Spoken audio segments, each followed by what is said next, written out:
Pourquoi des musulmans bons et honnêtes échouent-ils? Ça, c'est une très bonne question. Il se peut que tu te demandes comment se fait-il qu'il y a des musulmans qui ont la foi, qui sont bons, qui font le bien, et pourtant tout ce qu'ils font échoue. Ils ont l'air de mener une vie qui n'est faite que d'épreuves, de tristesse et d'échecs. Alors que d'autres, qui n'ont pas forcément la foi, tout a l'air de se passer pour le mieux pour eux. Et si tu te poses ces questions, c'est une très bonne question. Et à la fin de cette vidéo, tu comprendras la sagesse qui se cache derrière tout ça. La première des choses qu'il faut que tu comprennes, c'est que Dieu ne fait aucune distinction entre les croyants et les non-croyants dans les lois spirituelles universelles. Ça veut dire que les mêmes actions amènent les mêmes résultats. La même façon de penser amène également les mêmes résultats. Peu importe que tu sois croyant ou pas, Dieu ne fera pas d'exception.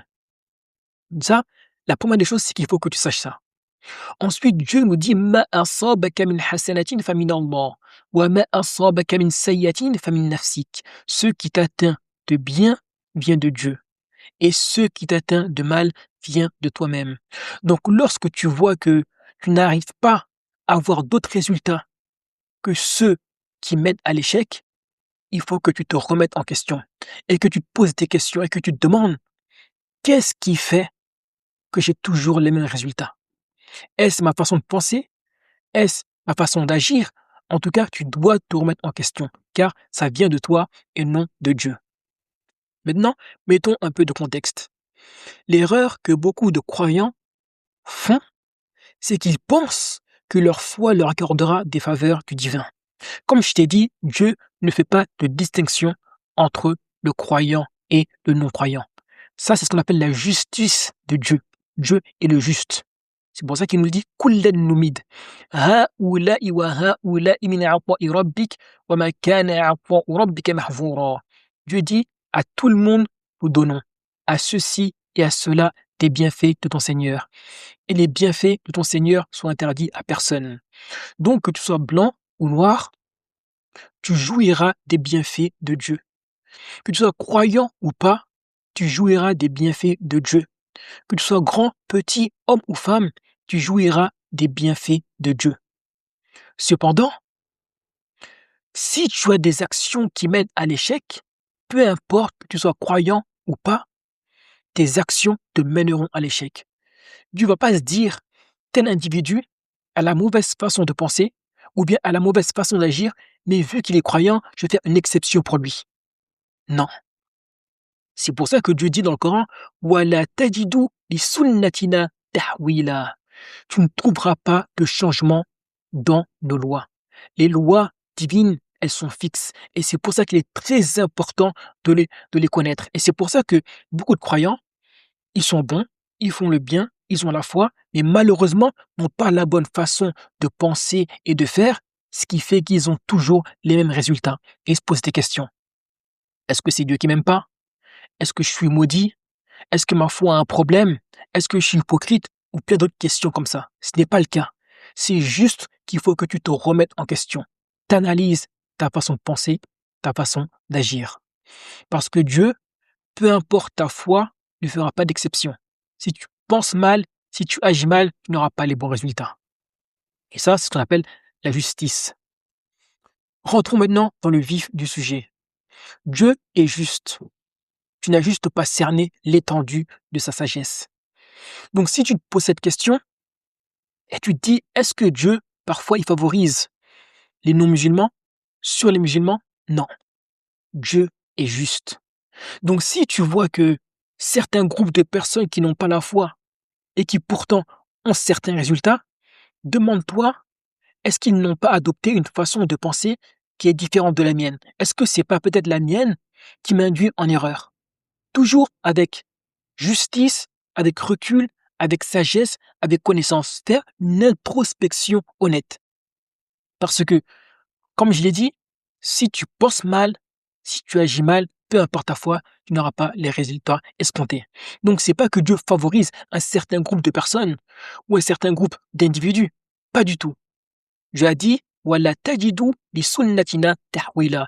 On ne trouvera pas de changement dans nos lois. Mais la plupart des croyants, et ça, c'est pas de leur faute, c'est juste qu'ils n'ont pas étudié ce domaine-là. Mais le monde dans lequel on vit est gouverné par des lois spirituelles universelles. Et si tu les ignores, tu mènes une vie, malheureusement, de difficultés, sans même te rendre compte. Et tu te poses des questions, tu penses que tout vient de toi. C'est juste que tu n'as pas connaissance de comment ça marche. Et rappelle-toi ce verset, Wala tajidu li sunnatina tahwila. Tu ne trouveras pas de changement dans nos lois. Donc si tu ne connais pas ces lois, ou bien si tu les ignores, malheureusement, tout sera difficile. Il y a deux mondes, donc deux règles du jeu.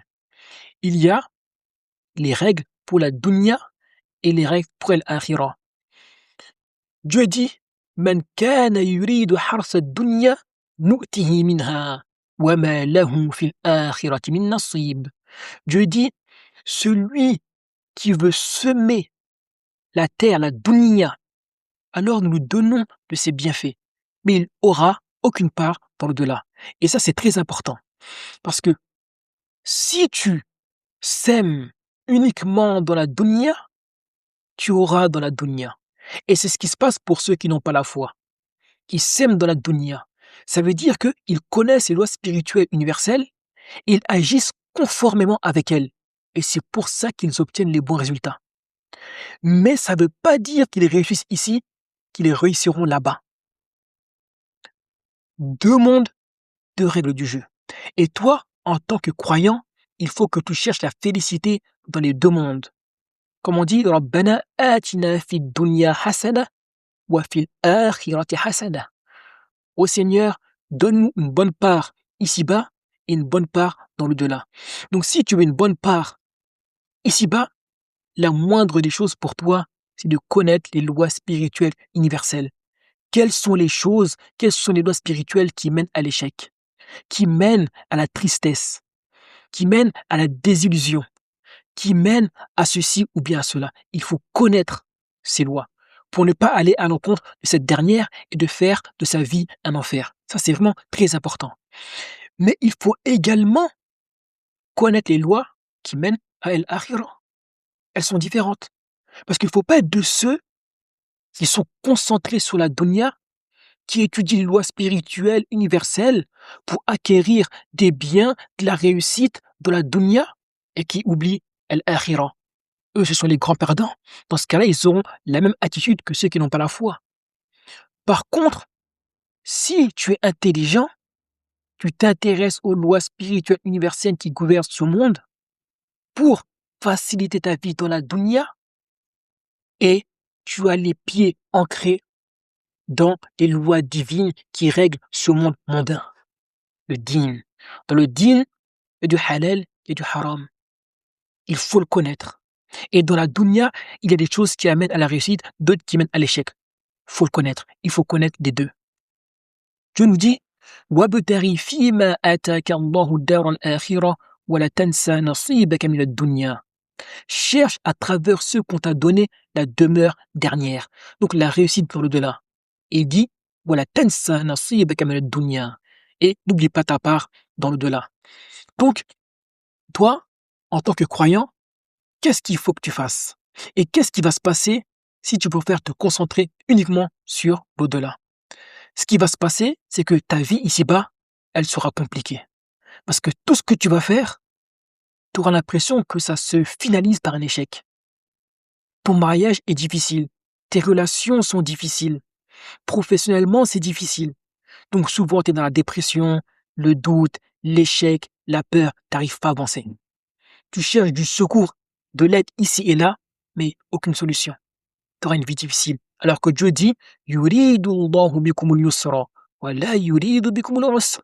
Dieu veut pour vous la facilité, il ne veut pas pour vous la difficulté. Donc il veut tellement pour nous la facilité qu'il a mis à travers ce noble Coran toutes les lois spirituelles universelles, mais qui ne sont pas exposées de manière évidente. Il faut analyser, méditer, réfléchir, faire des recherches pour puiser dans la quintessence du Coran. Donc si tu ignores ces lois spirituelles, tu mènes une vie difficile. Et tous les maux qui vont t'atteindre, toutes les difficultés qui vont t'atteindre, les échecs, etc., ne viendront pas de Dieu. Ils viendront de toi. parce que tu as ignoré ces lois et tu en payes les conséquences. Dieu dit dans le Coran: وَمَنْ أَعْرَضَ عَنْ ذِكْرِي فَإِنَّ لَهُ مَعِيشَةً ضَنْكًا. Celui qui s'écarte de mon rappel aura une vie pleine de difficultés. Pourquoi tu dis ça? Parce que dans le Coran, il y a tout le nécessaire pour te faciliter la vie. Il y a tout le nécessaire pour te rendre la vie plus facile, plus agréable. Parce que Shaitan, il attend chacun de nous au tournant. Mais Dieu ne nous a pas laissé comme ça. Il nous a donné le Coran dans lequel il y a les règles, les lois spirituelles universelles qui nous facilitent la vie et ce qui fait que Shaitan a moins d'emprise sur nous. C'est vraiment très important.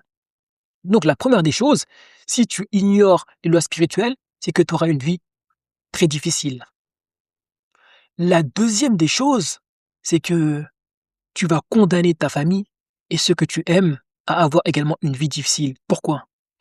Parce que si tes enfants ne connaissent pas les lois spirituelles universelles, ils vont vivre les mêmes difficultés que toi. Ils vont avancer dans la vie au hasard parce qu'ils ne connaissent pas les lois universelles spirituelles. Et ça, c'est une catastrophe. Et c'est pour ça que toi, en tant que musulman, non seulement tu te dois de les étudier, mais tu te dois également de les transmettre à ta famille, de les transmettre à ceux que tu aimes. Et ça, c'est une de tes responsabilités. Qu'est-ce qu'il faut que tu fasses? Il faut que tu fournis les mêmes efforts dans l'acquisition des sciences qui mènent au paradis, comme de celles qui amènent à la réussite dans Ad-Dunya. D'accord?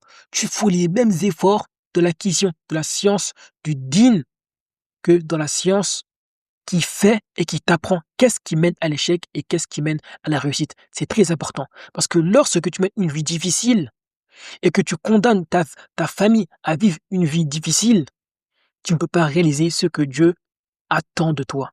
Et chacun de nous est sur terre pour faire quelque chose. Et pour ça, il faut être équilibré.